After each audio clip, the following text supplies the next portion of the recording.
दोस्तों, इस समय पर लोगों के बीच एक चर्चा और जोर पकड़ रही है कि संदीप घोष व उसके समस्त सहयोगियों को काला पानी की सज़ा दी जाए, क्योंकि ऐसा माना जाता है कि काला पानी की सज़ा फांसी से भी खतरनाक होता है।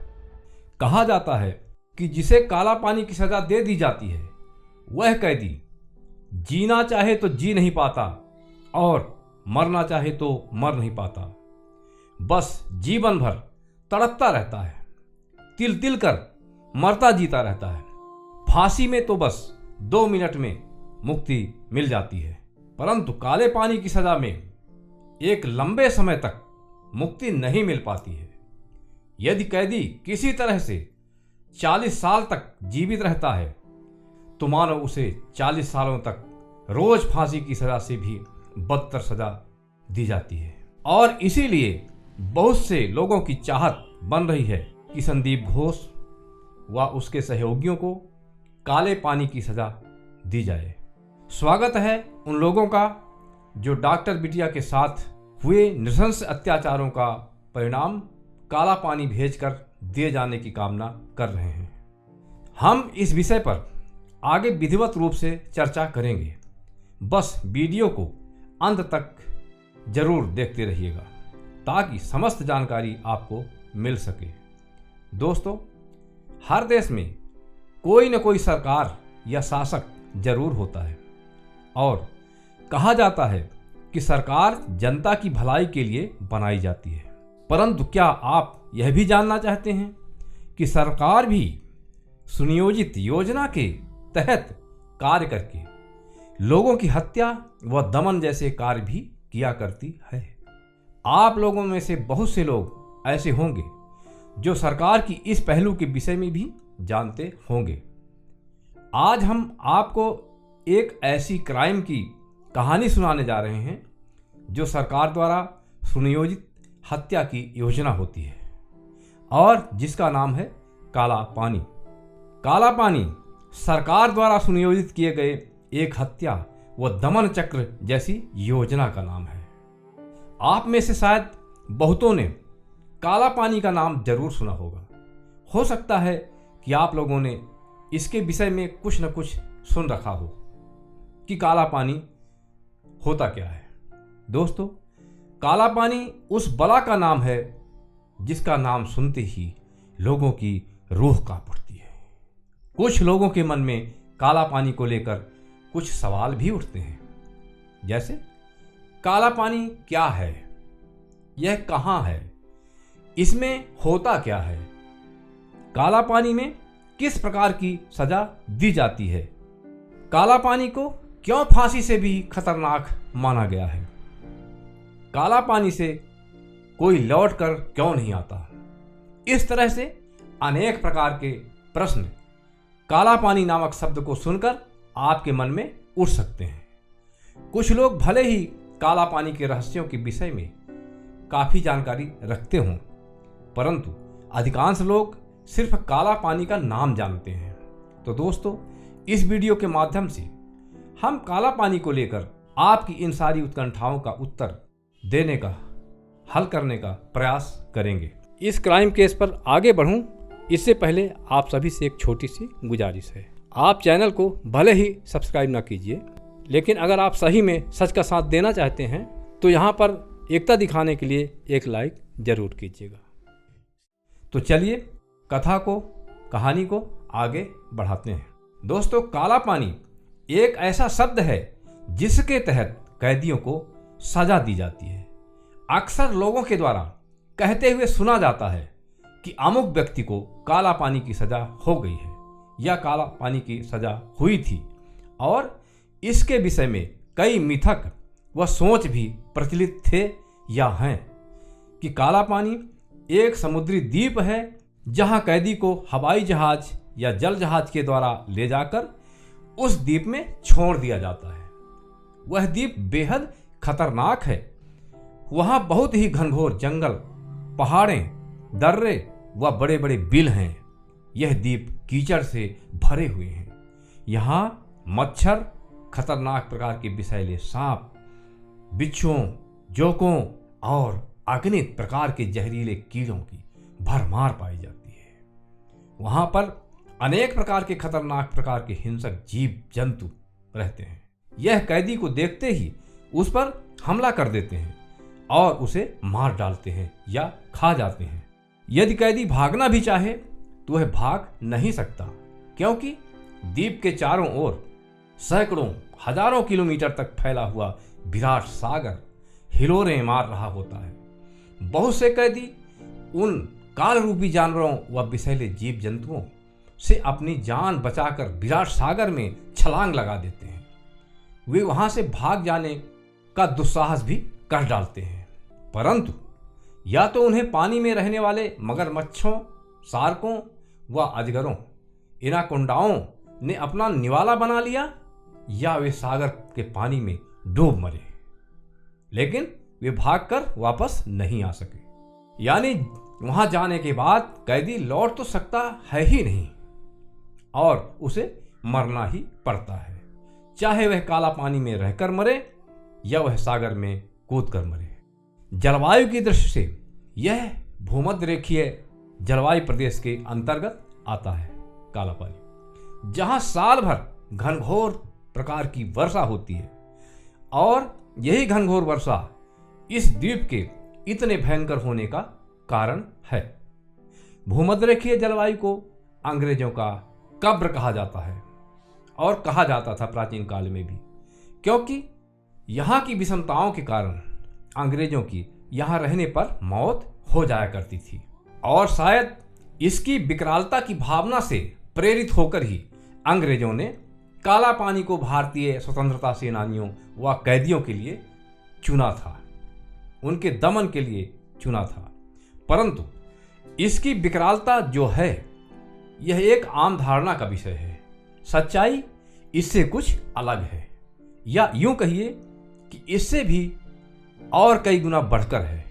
सच्चाई इससे कई गुना ज्यादा खतरनाक है। तो दोस्तों, आइए हम काला पानी की सच्चाई को आपके सामने रखते हैं। दोस्तों, जिसे लोग काला पानी कहते हैं वह दरअसल एक विराट और खतरनाक जेल है, जिसे सेल्यूलर जेल के नाम से जाना जाता है। आपने सेल्यूलर जेल का नाम सुना भी होगा। यह एक सामान्य ज्ञान का प्रश्न है कि सेल्यूलर जेल कहाँ है। तो दोस्तों, सेल्यूलर जेल याद कर लीजिए कि यह अंडमान निकोबार द्वीप समूह की राजधानी पोर्ट ब्लेयर में स्थित है। और इस जेल या काला पानी के नाम से कैदियों के पसीने छोड़ जाते हैं, सूसू छोड़ जाते हैं। आखिर कैदियों में काला पानी के इतने जबरदस्त भय होने के कुछ विशेष कारण तो होंगे। आखिर क्या होती थी काला पानी की सजा जिससे कांपते थे कैदी? दोस्तों, सेल्यूलर जेल अंग्रेजों द्वारा भारत के स्वतंत्रता सेनानियों पर किए गए नृशंस क्राइम और अत्याचारों की एक शाश्वत कहानी है। इस जेल की नींव 1897 ईस्वी में रखी गई थी और 1906 में यह बनकर तैयार भी हो गई थी। यह जेल 3 मंजिल की है। इसका स्ट्रक्चर आसमान से देखने पर एक तारानुमा स्टारनुमा दिखाई पड़ता है, जिसमेमें 7 सेक्शन हैं। प्रत्येक सेक्शन में 232 कोठरियां हैं। कोठरियों की कुल संख्या 698 है और प्रत्येक कोठरी 15 बाई 8 फुट की है। इन कोठरियों में 3 मीटर की ऊंचाई पर रोशनदान या माने खिड़कियां बनाई गई हैं या बनाए गए थे, ताकि कोई भी कैदी दूसरे कैदी से बात ना कर सके, संपर्क ना कर सके। सभी कैदियों को अलग रखा जाने के पीछे एक मकसद यह था कि कैदी आपस में स्वतंत्रता आंदोलन से जुड़ी कोई योजना ना बना पाए और अकेलेपन का जीवन जीते जीते अंदर से इतना टूट जाएं ताकि वे लोग सरकार के प्रति किसी भी तरह की बगावत करने की हालत में न रह सकें। अलग अलग सेल में रखे जाने के कारण वे एक दूसरे पर किए गए नृशंस अत्याचारों को न जान पाते हैं, न ही एक दूसरे से कह सकते हैं या कह पाते हैं। ना ही संदेश भेज सकते हैं। यहाँ हर कैदी वीरान अकेलेपन का शिकार हो जाता है और यही अकेलापन उसके लिए सबसे भयानक और बड़े दुख का कारण बन जाता है या बनता है। इतना ही नहीं, प्रत्येक कैदी को उसके अलग अलग सेल में उन्हें सिर के बल लटकाकर बांध दिया जाता था और उनकी कोड़ों से भयंकर पिटाई की जाती थी। बहुत बार उन्हें गोलियों से भून दिया जाता था। इससे बहुत सारे कैदी अंग्रेजी पुलिस की पिटाई और निर्मम हत्याओं के कारण ही मर जाते थे। इस जेल की सबसे दुख देने वाली बात यह है कि कैदियों के लिए कोई बाथरूम नहीं होती थी। बाथरूम या टॉयलेट के लिए कैदी को एक मटका रखना होता था जिसमें वह टॉयलेट करता था। इसी तरह से खाने के लिए भी एक मटका रखना होता था जिसमें खाना डाल दिया जाता था। उसी को कैदी खाता पीता था या खाता पीता है। खाने में ज़्यादातर पत्थर मिट्टी मिला दिया जाता था और सब्जी के नाम पर जंगली घास पातों की सब्जी बनाई जाती है या बनाई जाती थी, जो बेहद अप्रिय और कड़वी लगती है। इसके साथ उन्हें पीने के लिए जो पानी दिया जाता था तो उसमें कीड़े मकोड़े पड़े रहते थे। इस तरह से पिटाई व अन्य प्रताड़ना के साथ साथ खाने पीने की प्रताड़ना भी यहाँ कैदियों को दी जाती थी या दी जाती है। भूख के कारण कैदी को सब कुछ खाना पड़ जाता था या पड़ जाता है और उन्हें बिना बिस्तर के जमीन पर सोना पड़ता था। प्रत्येक कैदी से कोल्हू में बैल की तरह फांदकर रोज 20 किलो से ऊपर नारियल या सरसों का तेल पिराई का काम करवाया जाता था। अगर वे ऐसा नहीं कर पाते तो उन्हें बुरी तरह से कोड़ों से पीटा जाता था और कई सालों तक उन्हें बेड़ियों में जकड़कर रखा जाता था। यहाँ रहने वाली कैदियों को पिसाई करने वाली आटा चक्की पर कई घंटों तक काम करवाया जाता था।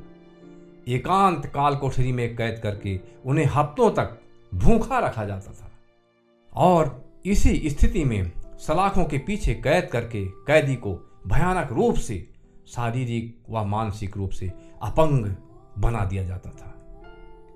यदि वहां रहने वाले किसी कैदी ने किसी चीज की मांग की तो उन्हें इतनी भयानक सजा दी जाती थी जिसकी हम और आप कल्पना भी नहीं कर सकते हैं।